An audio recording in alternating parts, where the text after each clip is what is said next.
ګرانو مینوالو السلام علیکم. په دې هیله چې تاسو به روغ او جوړ وای. امرالله صالح د سپکوي په تور 40 کسه لوی څارنولۍ ته معرفي کړي دي. مینوالو دا خلک څوک دي او په کوم تور باندې دوی څارنولۍ ته معرفي شوي دي؟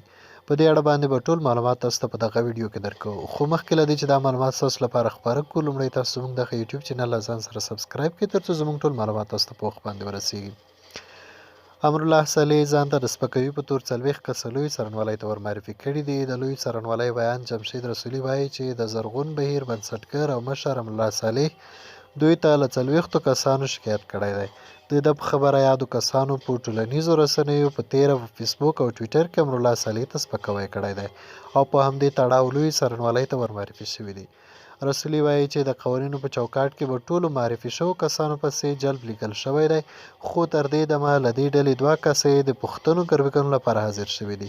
په دې کسانو کې د کورنیو چارو، لوړو زده کړو، ملي دفاع او اقتصاد وزارتونو کارکوونکي شامل دي. د رسنیو ملاتړو ادارو بیا د امرالله صالح دغه کار له قانون سرغړونه او د بیان ازادۍ پر وړاندې نه منل کېدونکی اقدام بللی دی. مینوالو دا چې وروسته به څه کیږي؟ آیا امرالله صالح به دغه کار څخه تیر شي او که نوموړي خلک به څارنولۍ ته حاضر کړي؟